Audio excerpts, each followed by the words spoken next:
Hello, this is Kate from dailytarotgirl.com, and this is your weekly tarot card reading. And for this week's reading, I am using the Modern Witch Tarot deck. So before I get into the reading, I want to let you know about a summit that I'm a part of. So it's called the Animal Oracle Card Summit. It's going to be happening very, very soon. So early next week on Monday and Tuesday. And it's free. And I'm going to put the link to how you can get your free ticket to the summit in the description box below this video. But it's going to be really fun and I'm super excited about it. I'm doing a talk on intuition and how to read cards. And yeah, I'll put the link in the description box and you can check it out if you're interested. So I'm also joined by my foster kitty. Her name is Diesela. And she's going to be overseeing this reading and making sure I do things right. Okay, so let's begin with the first card. Now, the first card represents Monday and Tuesday of the upcoming week. And my intention here with this reading is just to kind of get a general overview of the week ahead and some of the opportunities and possibilities that the week has to offer. All right, so here we have the King of Swords. I can't help but feel like this card came up last time I used this reading for the weekly YouTube video. Okay, so we've got King of Swords.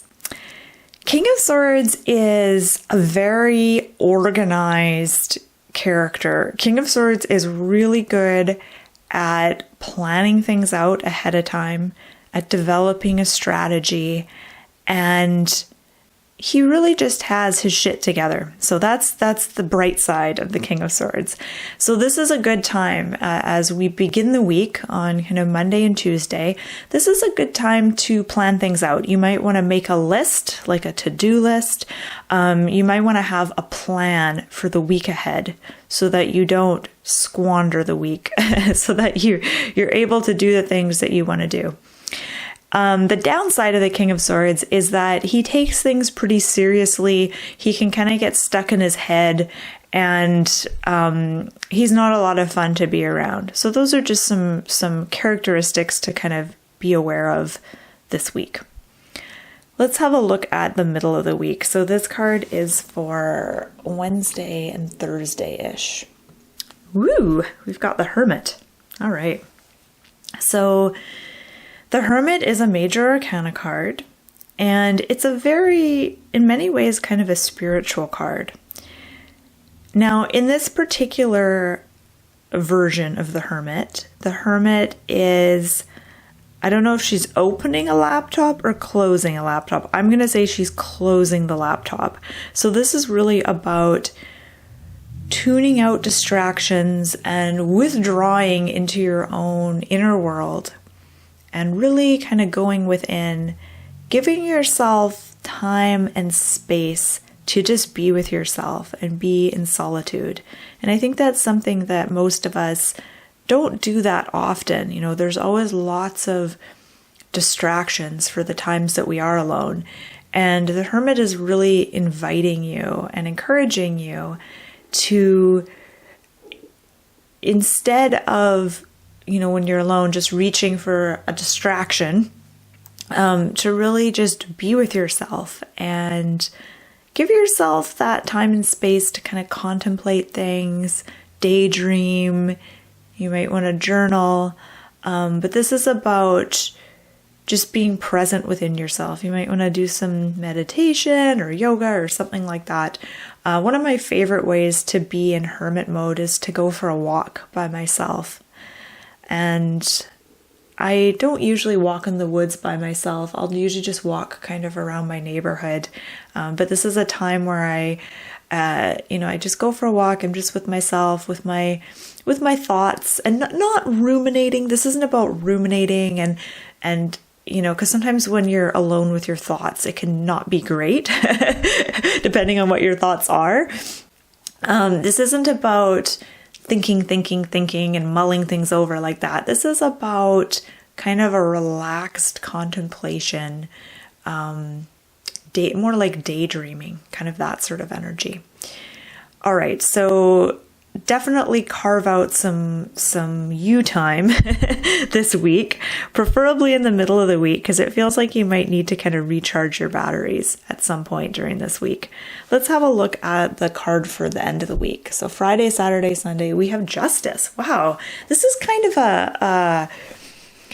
a serious, solemn group of characters here in this reading. So Justice is one of those cards I sometimes kind of struggle with. And Justice is, I just feel like she's so not fun. She's just really serious. I mean, the upside of Justice is that she can be impartial and unbiased. She can look at a situation and see the facts and see the truth of the matter, not the spin that gets put on things.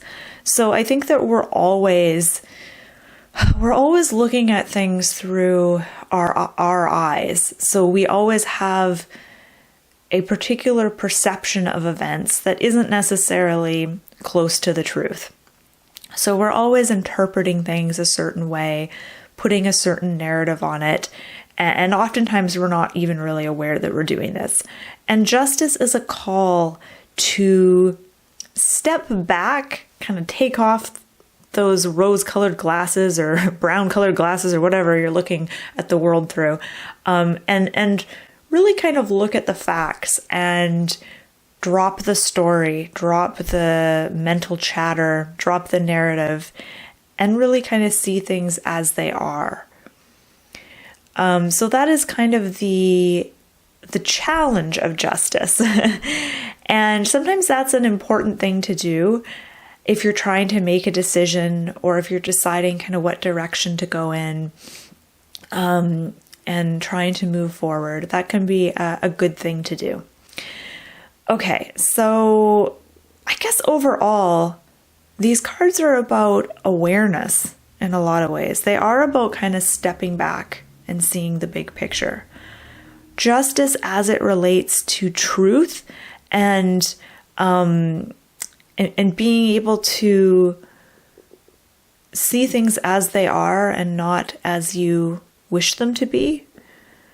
So being able to see the facts and to see things kind of untinted or untainted by your own biases.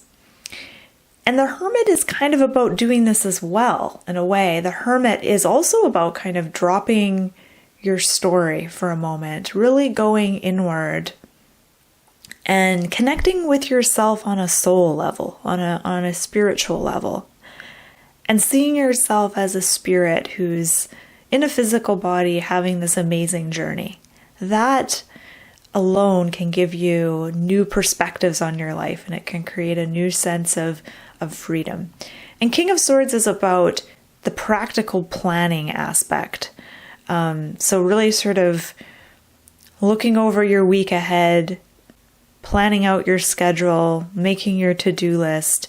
This is kind of the down-to-earth element in this reading. Now, the King of Swords and Justice are similar. They're both sitting with a sword in the same hand pointing upwards. And I feel like that sword is a symbol for cutting through illusion. With the King of Swords, this is about cutting through distraction, cutting through kind of red tape and the unnecessary BS that gets in the way of you getting things done.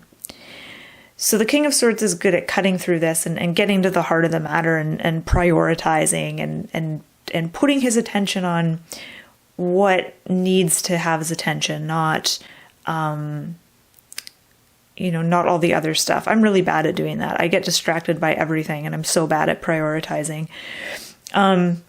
Justice, I think the sword is about cutting through illusion to get to the truth of the matter. And I like how these two cards are flanking the Hermit who's closing her laptop. It's like maybe we need to take a break from being online so much. Take a little bit of a breaky from social media and reading stuff online, and just be with ourselves for a little while and tune out the chitter chatter, I think, is kind of the message here with these cards. So it looks like an interesting week. Leave me a comment. Let me know what you think, and feel free to add your own interpretations of these cards and share what you see. So if you want to learn more about tarot cards and tarot card reading, you can check out my website, dailytarotgirl.com. I've got tons of fun tarot learning exercises and resources on there for you to check out. So have a peek, and I hope that you have a wonderful week, and thank you so much for watching.